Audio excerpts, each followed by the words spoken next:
Hello भाई, सभी को राम राम भाई। हवा की आवाज़ थोड़ी आएगी क्योंकि ऊपर हूँ तो थोड़ा कॉपरेट करना। मैं भी थोड़ा माइक को कवर कर लूँगा ताकि हवा की आवाज़ ना आए। बाकी भाई तुम्हारा वेट ख़त्म हुआ। तुम्हारे इतने सारे क्वेश्चंस जो तुमने पूछे थे रील के कमेंट में या जहाँ पे भी डीएम में, या मैंने सबको एक कवर करने की कोशिश की है भाई। तो इस वीडियो में मैं सबका आंसर मिल जाएगा। जो जो गवर्नमेंट एस्पिरेंट्स है, जो गवर्नमेंट जॉब की तैयारी कर रहे हैं, जो कॉमन डाउट्स होते हैं, मैं भी जब तैयारी करता था मेरे भी है, जेन्युइन होता है कि हाँ डाउट्स होते हैं भाई। तो इस वाली वीडियो में तुम्हारे सारे डाउट्स क्लियर हो जाएंगे भाई। तो भाई चलो, वीडियो शुरू करने से पहले भाई मैं अपना इंट्रोडक्शन दे देता हूँ। मैं अभी भाई एज ए एएलपी रेलवे में वर्क कर रहा हूँ। इससे पहले मैं आईटीबीपी में था, कांस्टेबल टेलीकॉम, दिल्ली पोस्टेड था तब। तो उसको मैं छोड़ के मैंने प्रिपरेशन की उसके साथ साथ। तो मैं फिर रेलवे में ज्वाइन हुआ और अभी कुछ दिन पहले मैंने रेलवे ज्वाइन किया है। तो भाई मैंने जो वो थी वो भी एक रैंक के साथ क्रैक की थी और इसमें मेरी अच्छी रैंक है। तो भाई जो मैंने वो आईटीबीपी की जो जॉब थी वो क्रैक करने में शायद 5 से 6 महीने लगाए थे प्रिपरेशन में, और ये इसमें भी मैं जॉब के साथ साथ 5 से 6 महीने में ये वाली जॉब भी मैंने क्रैक कर ली। तो भाई मुझे लगता है कि मेरे पास अच्छा एक्सपीरियंस है तुम लोग के साथ शेयर करने के लिए कि कैसे तैयारी करे, कहाँ से करे, या एक्स वाई जेड जो भी क्वेश्चन हैं। तो भाई चलो, वीडियो को ज़्यादा ना खींचते हुए तुम्हारे क्वेश्चंस को लेते हैं भाई। मैंने एक डायरी में सबको लिख लिया है एक साथ। भाई कैसे पढ़ना है, सबसे पहले क्वेश्चन एक भाई का है, कैसे पढ़ना है।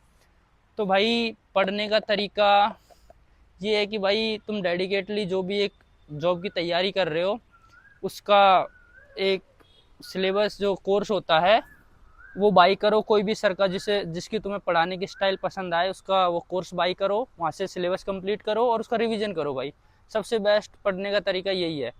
उसको कोर्स को सिलेबस को कंप्लीट करके रिवीजन पे रिवीजन करो भाई, उसी से तुम्हारा सिलेक्शन होगा। क्लास कहाँ से करें, वही भाई क्लास जो तुम्हें जिस टीचर का पढ़ाने का स्टाइल समझ आ रहा है वहाँ से तुम उसका कोर्स लेके वो तुम अपना सिलेबस कंप्लीट कर सकते हो भाई। स्टार्ट टू एंड जर्नी, भाई स्टार्ट टू एंड जर्नी एक वीडियो में तो भाई पॉसिबल नहीं है, क्योंकि तुम्हें पता है एक वीडियो बहुत लंबी हो जाएगी इस वाली अगर वीडियो में स्टार्ट टू एंड जर्नी। हाँ, अगर इस पर ज़्यादा कमेंट आएगी मेरी स्टार्ट से एंड जर्नी पूरी बताओ तो मैं ज़रूर बनाऊँगा भाई वीडियो। तो इस वाली वीडियो के नीचे स्टार्ट टू एंड जर्नी का कमेंट कर देना भाई, मैं अलग से वीडियो डाल दूंगा इसके लिए। तो एएलपी के लिए कोचिंग ज़रूरी है, सेल्फ स्टडी। भाई अगर तुम्हारा सिलेबस कंप्लीट है पहले से, अगर तुमने कहीं से भी एक्स वाई जेड टीचर से तुम्हारा सिलेबस कंप्लीट कर रखा है तो भाई पैसे खर्च मत करो, बस उसका रिवीजन करो भाई। और रिवीजन सेल्फ स्टडी से हो जाता है, कोई ज़रूरी नहीं है फिर कोचिंग की। अगर तुम्हारा सिलेबस कंप्लीट नहीं है तो ऑफकोर्स तुम्हें भाई एक कोचिंग करनी चाहिए, ऑफलाइन ऑनलाइन हो तुम्हारे ऊपर क्या करोगे। पर हाँ, अगर सिलेबस कंप्लीट है तो फिर ज़रूरी नहीं है भाई। बुक्स फॉर एएलपी, अच्छा जो बुक्स फॉर एएलपी, तो भाई जेन्युइनली बताऊँ मैंने एक भी बुक नहीं पढ़ी एएलपी के लिए। मैंने एक सर की पूरा कोर्स खरीदा, CBT 1 CBT 2 साइको सब उन्हीं सर का लिया, और उनके बाद मैंने अपने हैंड रिटन नोट्स बनाए और भाई मैं उन्हीं का रिवीजन करता रहा भाई। मैंने कोई बुक्स नहीं पढ़ी, नॉट ए सिंगल बुक मैंने नहीं पढ़ी भाई। मैं अपने रिवीजन उसी से किया, मेरे नोट्स से ही। और वही करना चाहिए भाई, बुक्स के पीछे मतलब अगर तुम्हें बुक्स लेनी है तो PYQ की बुक्स कोई ले लो अगर है तो, और प्रैक्टिस के लिए कोई बुक ले लो। इससे ज़्यादा कुछ नहीं, बुक से मत पढ़ो भाई, अपना हैंड रिटन नोट से ही तुम पढ़ो। और आईटीआई कौन सी क्लास के बाद बेस्ट है करने के लिए फॉर एएलपी, और आईटीआई गवर्नमेंट से करनी चाहिए प्राइवेट से। तो भाई अगर तुम्हें आईटीआई करनी है, देखो मैं नहीं सजेस्ट करूंगा कि तुम आईटीआई करो भाई, कि 10th के बाद तुम बस आईटीआई करके रुक जाओ। पढ़ाई अपनी कंप्लीट करो, ग्रेजुएशन करो, 12th करो। अगर तुम्हें हाँ अगर आईटीआई करनी है, तुम्हें एएलपी बनना है तो भाई अगर एएलपी बनना है तो 10th के बाद आईटीआई करो और एएलपी बन जाओ। नॉट ए बिग डील भाई, ये कोई वो नहीं। पर मैं चाहूँगा कि भाई तुम अपनी पढ़ाई कंप्लीट करो, 12th करो। 12th के बाद तुम बीटेक वीटेक करो, डिप्लोमा करो, टेक्निकल डिग्री लो, उसके बाद तुम अच्छी वो कुछ जेई वगैरह की घुसो तो वो बढ़िया है। आईटी अगर आईएलपी के लिए चाहिए तो वो 10th के बाद मिल जाए, कर सकते हो। बाकी प्राइवेट होनी चाहिए, गवर्नमेंट, भाई प्राइवेट और गवर्नमेंट का कुछ नहीं है। तुम्हारे पास एक ऐसा इंस्टीट्यूशन से डिग्री होनी चाहिए जो रिकॉग्नाइज्ड हो, अच्छी रिकॉग्नाइज्ड यूनिवर्सिटी, मतलब फेक ना हो। और वो दो जो यूनिवर्सिटी हो एनसीवीटी और एससीवीटी से सर्टिफाइड हो तो तुम आ सकते हो। मैं भी तुम्हारे जैसा बनना चाहता हूँ भाई, मेरे जैसा बनना चाहता हूँ मतलब, हाँ तो भाई तुम अच्छे से मेहनत करो, पढ़ाई करो और मेरे जैसा बन जाओ भाई। कोई बड़ी बात नहीं है, मैं कर सकता हूँ, तुम भी कर सकते हो भाई, हर बच्चा कर सकता है। कोई बहुत बड़ी बात नहीं है भाई, मैंने कुछ बहुत बड़ा नहीं किया, तुम लोग भी मेरे जैसा बन सकते हो भाई। बस एग्ज़ाम दो और एग्ज़ाम की प्रिपरेशन करके अच्छा से वो करो भाई। और क्या है, जीरो से शुरू करना चाहता हूँ, कहाँ से करना है? Love from West Bengal. Okay भाई, जीरो से शुरू करना है भाई। जीरो से सबसे बढ़िया है कि एक डेडिकेटली जो भी तुम्हें जॉब की प्रिपरेशन करनी है वो उसका सिलेबस कंप्लीट करना है, तो एक कोई भी कोचिंग के वो खरीद लो, तुम एक कोर्स खरीद लो, कंप्लीट करो, रिवीजन मारो। जीरो से शुरू है भाई, कोर्स खरीदना मतलब जीरो से शुरू है। Percent in the tenth for ALP, भाई कितनी परसेंट चाहिए टेंथ में एएलपी बनने के लिए? तो भाई ऐसा कुछ एलिजिबिलिटी नहीं है कि इतनी परसेंट होगी तभी तुम एएलपी का फॉर्म भर। हाँ, पर पास होना जरूरी है। अगर तुम टेंथ पास हो, आईटीआई है तुम्हारे पास, तो भर सकते हो। ऐसा कोई परसेंटेज का कोई रोल नहीं है कि कितनी तुम्हारी, अगर 40% भी है, तुम पास हो तो भर जाएगा भाई। पास होना जरूरी है, परसेंट का कोई खेल नहीं है। एएलपी का पेपर कहाँ होता है? यूपी से हूँ भाई। वो भाई यूपी से है तो पूछा। भाई देखो, ऐसा एग्जैक्ट कोई सिटी नहीं है जो तुम जहाँ रहते हो उसके नियर बाई में 100-150 किलोमीटर में जो भी सिटी है जहाँ पेपर होते हैं वहाँ हो जाएगा भाई। बहुत दूर जाने की ज़रूरत नहीं है, आज के टाइम दूर जाने की ज़रूरत नहीं है, तो कहीं भी हो जाएगा तुम्हारे आसपास जो सिटी है। आप कहाँ से पढ़े? अच्छा, मैं कहाँ से पढ़ा भाई? मैं तो एक कोचिंग के वो लिया था, कौटिल्य कोचिंग। उसके मैंने सारा प्री मेंस साइको सब उसी के थे, उन्हीं सर से पढ़ा मैं। अच्छी कोचिंग थी। अगर तुम्हें लेना तो ले सकते हो भाई, कौटिल्य है, ऑनलाइन मिल जाएगा, देख लेना। यूट्यूब पे सर्च मारना, आ जाएंगे सर का। काफ़ी अच्छा पढ़ा है, मैं तो उन्हीं के नोट्स के बल भरोसे यहाँ पे पहुँचा हूँ भाई। तो हाँ, अच्छा था। कंसिस्टेंसी नहीं बनती, रेगुलर सारी सब्जेक्ट नहीं पढ़ता भाई। अगर कंसिस्टेंसी नहीं बन रही ना भाई, कंसिस्टेंसी मैन है भाई, ये तुम लिख के ले लो। जो कंसिस्टेंट है अपने टाइम के साथ, अपने उसके साथ, तो तुम कर जाओगे भाई। तो भाई अगर कंसिस्टेंसी नहीं बन रही है तो भाई बनाओ, वो ज़रूरी है। सबसे ज़्यादा ज़रूरी कंसिस्टेंसी ही है भाई। सबसे ज़रूरी कंसिस्टेंसी है भाई, कंसिस्टेंसी के बिना कुछ नहीं है। कंसिस्टेंसी बनाओ भाई, क्योंकि ऐसा होता है ना कि आज तुम 5 घंटे पढ़े, कुछ पढ़ा, फिर तुमने बीच में गैप दे दिया, तो तुम वो 5 घंटे का कोई मतलब तुम भूल जाओगे वो चीज़।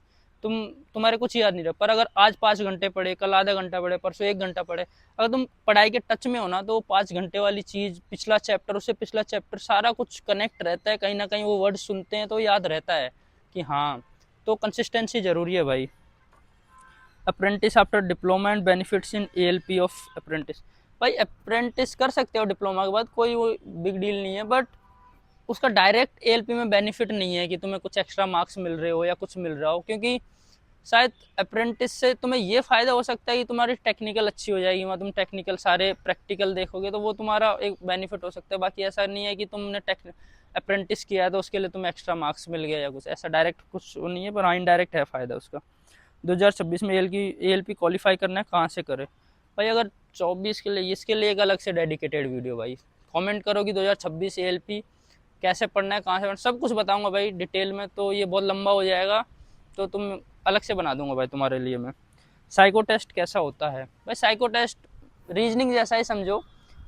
अलग अलग 18 तरह के अलग टेस्ट है, उसमें से कोई भी 5 आ जाते हैं। 5 आ जाते हैं तो इसमें से एक, जैसे भाई मेमोरी टेस्ट लगाओ, तुम्हारे 1 मिनट के लिए 12 अलग अलग फिगर दिखाए जाते हैं, अलग अलग तरीके के। वो एक ही फिगर में 3-4 अलग अलग शेप रहेंगी। फिर उनको हटा के 4 ऑप्शन में से तुम्हें ढूंढने होते हैं, 12 की 12 फिगर के अलग अलग 12 क्वेश्चन आएंगे, अलग अलग ऑप्शन रहेंगे, उसमें से कौन कौन सा था। 1 मिनट में देख लो ऐसा। दूसरा सोचो कि इधर लिख दिया कुछ 5 डिजिट का, कुछ भी सोचो, 1 2 3 4 5, इधर लिख दिया 1 2 3 4 5 एक ऑप्शन में, एक में लिख दिया 1 3 2, मतलब अलग अलग ऑप्शन दिए। एकदम जल्दी करना होता है, क्योंकि उसमें 3 मिनट में शायद 75 क्वेश्चन के समथिंग करना होता है। तो भाई स्पीड, किसी में मेमोरी, किसी में क्या, वो सब अलग अलग टेस्ट होते हैं। अगर ऐसा इसका भी बोलोगे तो मैं वीडियो बना दूंगा भाई। एक वीडियो में कवर करना इसमें पॉसिबल नहीं है यार, इतना लंबा हो जाएगा, फिर तुम्हारा टाइम ज़्यादा वेस्ट होगा। कहाँ से पढ़ना है, कौन सी बुक पढ़नी है, कौन सी टीचर? भाई मैंने बता दिया कि बुक मैंने नहीं पढ़ी, और बुक तुम भी मत पढ़ो। पीवाईक्यू बुक अगर है पीवाईक्यू के लिए तो वो बुक ले लो, और जो प्रैक्टिस के ले लो। बाकी अपना जो नोट्स हैं उस पर स्टिक रहो भाई। नोट्स को रिवीजन मारो, नोट्स ही तुम्हारा ब्रह्मास्त्र है भाई। एक टीचर से कोचिंग करिए तो उसके नोट्स पढ़ो भाई, नोट्स के अलावा कुछ मत पढ़ो, नोट्स से हो जाएगा। ITI trades for LP. अच्छा, आईटीआई की ट्रेड भाई, आईटीआई की ट्रेड है कि तुम इलेक्ट्रिकल से, मैकेनिकल से, मतलब डीजल और ऑटो और इलेक्ट्रॉनिक्स से भी, और क्या है, और कौन सी होती है, फीटर से भी कर सकते हो, वायरमैन से भी कर सकते हो, और शायद एक दो तो मुझे पता नहीं है भाई, क्योंकि पॉपुलर ये हैं जो मैंने बता दी। डिप्लोमा के बाद एएलपी का फॉर्म भर सकते हैं। हाँ भाई, फॉर्म भर सकते हैं। और कितनी परसेंट चाहिए? तो भाई एएलपी में फॉर्म भर सकते हो डिप्लोमा के बाद, परसेंट का कुछ नहीं है, तुम पास हो तो तुम फॉर्म भर सकते हो। कहाँ से पढ़ना है भाई? पढ़ना बता दिया, कोचिंग का कोर्स खरीदो, ख़त्म करो सिलेबस, बस वही है, वहाँ से पढ़ना है। आपके बारे में कुछ जानना है भाई, मेरे बारे में जानना है भाई, मैंने बता दिया। मैं राजस्थान से हूँ, अलवर डिस्ट्रिक्ट में रहता हूँ। अभी फैमिली वहाँ है, मैं तो ड्यूटी पे हूँ। बाकी पहले आईटीबीपी में जॉब करता था, अभी रेलवे में कर रहा हूँ भाई। अगर कुछ और ऐसा कुछ पर्टिकुलर कुछ जानना है तो भाई कमेंट कर देना, मैं उसका जवाब दे दूंगा। कहाँ से पढ़ना है ये हो गया, आपके बारे में कुछ जानना है ये भी हो गया। भाभी जी का नाम क्या है? ओहो हो भाई, भाभी जी अभी तुम्हारी कोई बनी नहीं है, अभी तुम बिना भाभी के हो भाई। जिस दिन भाभी जी तुम्हारी बनेगी मैं नाम बता दूंगा, बहुत जल्दी बनाएंगे भाई तुम्हारी भाभी जी। तो अभी के लिए भाभी जी नहीं है भाई, तो नाम भी नहीं है। ये क्या है, 2 प्लान बनाकर चलना चाहिए या नहीं? भाई 2 प्लान बनाकर चलना चाहिए नहीं भाई, बड़ा ही एक डिबेट वाला टॉपिक है ये। चाहो तो एक 15-20 मिनट की वीडियो बना दो, क्योंकि इसके सपोर्ट में भी बहुत सारे पॉइंट्स है, इसके अगेंस्ट में भी बहुत सारे पॉइंट है। तो मेरा मानना है कि 2 प्लान नहीं, पर 2 मंजिल ज़रूर रखो जिसका रास्ता एक हो, थोड़ा सा डिस्टेंस हो बस दोनों मंजिलों में। इसका कहने का मतलब भाई ये है कि तुम जैसे अगर नॉन टेक कर रहे हो तो ऐसा सिलेबस कवर करो जिसमें 2 ऐसी मंजिलें रखो जिसका सिलेबस में थोड़ा सा डिफरेंस है, ठीक है। अगर तुम भाई थोड़ा सा डिफरेंस है तो वो कवर कर लोगे, बट ऐसा नहीं कि एक तुमने टेक्निकल चूज कर लिया एक नॉन टेक कर लिया, तो भाई दोनों रास्ते ऐसे हो जाएंगे, तुम ना इस पे जा पाओगे ना इस पे। अगर एक रास्ता रहेगा तो चलो इस पे, नहीं तो थोड़ा सा और सिलेबस कवर करके अगली मंजिल तुम पहुंच ही जाओगे। तो 2 मंजिल रखो, 2 अलग अलग प्लान मत रखो, मेरा क्या यही है। बेसिक साइंस इंजीनियरिंग ड्राइंग कहाँ से पढ़े? भाई मैंने कौटिल्य से पढ़ी, अच्छी पढ़ाई, तुम भी वहाँ से पढ़ सकते हो। पिंडेल सर ने पढ़ाई थी, अच्छी पढ़ाई थी। सीबीएटी की प्रिपेयर कहाँ से करे? भाई मैंने देखो, मैंने जो साइको की प्रिपरेशन करी थी कौटिल्य के लिए, क्योंकि भाई मैंने CBT 1 उनके भरोसे पास किया, CBT 2 उनके भरोसे पास किया, तो मेरे मन में आया कि जब 2 पास करवा दे तो तीसरा भी बंदा पास करवा ही देगा, तो मैंने उनका ले लिया। बाकी मेरे जो अभी यहाँ पे भाई सब एक साथ मिले ट्रेनिंग में, तो सब ने बताया कि, तो सबका रिस्पॉन्स ना अनलिमिटेड एजुकेशन करके एक है उनकी तरफ ज़्यादा है, तो अनलिमिटेड एजुकेशन से कर सकते हो, वो शायद अच्छा है, सब लोग अच्छा बताते हैं उसको। बेस्ट बुक फॉर ALP तो मैंने बता दिया भाई, बेस्ट बुक कोई नहीं है, तुम्हारे नोट्स ही तुम्हारी बेस्ट बुक है, बाकी PYQ देख लो। ये क्या, ग्रुप डी के लिए कहाँ से पढ़े? भाई ग्रुप डी हो, CGL हो, CPO, जिसके भी लिए पढ़ना, एक डेडिकेटेड, भाई हवा इतनी चल रही है, बस वीडियो में आवाज़ ना आ रही हो। तो भाई जिस भी तैयारी करनी है भाई, तुम बढ़िया अपना एक डेडिकेटेड कोर्स खरीदो और वहाँ से सिलेबस कंप्लीट करो भाई, वो कंप्लीट करो बस। जो भी है एग्जाम, ग्रुप डी हो, ALP हो, जो भी हो, बस वो एग्जाम वहाँ से अपना सिलेबस कंप्लीट करो, कोर्स कंप्लीट करो और एग्जाम दो। रेलवे की तैयारी भाई गगन सर, हाँ कर सकते हो, कोई दिक्कत नहीं है।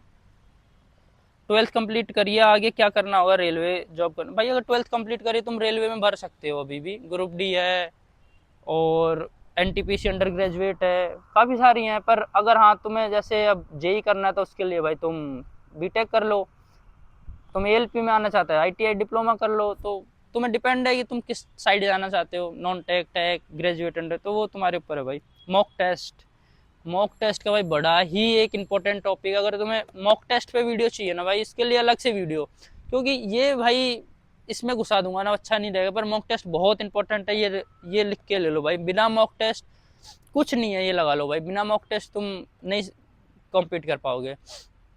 खुद का आकलन उसी से होगा भाई, तुम टेस्ट दोगे कि मैं कितना पानी में हूँ। तो भाई मॉक टेस्ट कमेंट आए तो मैं मॉक टेस्ट के ऊपर अच्छे से एक वीडियो बनाऊंगा। मॉक टेस्ट बहुत ज़रूरी है भाई। कोई प्राइवेट नौकरी है क्या? एक भाई पूछ रहा है कि ये रेलवे में जॉब कर रहा हूँ, कोई प्राइवेट नहीं भाई, ये ALP में एक सेंट्रल गवर्नमेंट की जॉब है, अच्छी जॉब है, प्राइवेट नहीं है भाई। डिप्लोमा के बाद कैसे ALP बनते हैं और OBC के पास मार्क्स कितना होता है? भाई डिप्लोमा के बाद फॉर्म भरो ALP का, पेपर दो, पेपर देने के बाद तुम आराम से ALP बन सकते हो। बाकी भाई पास मार्क्स कितना है, तो पास हमेशा अलग अलग आता है भाई, कट ऑफ अलग अलग जाती है, तो ये कोई फिक्स नहीं है कितना OBC के लिए ST ये नहीं है। ओनली ITI होगा या नहीं? हाँ भाई, अगर तुम्हारे पास ओनली ITI है तो भी तुम ALP बन सकते हो। ITI तो है उसमें, 10th के बाद ITI तो बन सकते हो भाई। बाकी ये क्वेश्चन इतने ही थे भाई। बाकी भाई मेरे पास जो ज़्यादा क्वेश्चंस आ रहे हैं वो आ रहे हैं भाई, पढ़ना कैसे है, मेरी प्रिपरेशन स्ट्रेटेजी क्या थी भाई। अगर ऐसा कोई भी वीडियो चाहिए ना, इस वीडियो को मैं कमेंट करो, मैं बना दूंगा भाई। वीडियो बनाने में जब छुट्टी के दिन होता है, आज संडे था, आज बना दी वीडियो, ऐसे ही जब मुझे टाइम लगेगा मैं बना दूंगा वीडियो भाई। तो तुम बस कमेंट करो। बाकी भाई अगर ये वीडियो पसंद आई तो भाई लाइक कर देना, चैनल को सब्सक्राइब कर लेना। ये वैसे तो व्लॉग चैनल है भाई, पर मैंने सोचा चलो भाइयों के लिए इसी पर डाल देते हैं। तो चलो भाई, thank you for watching, bye bye.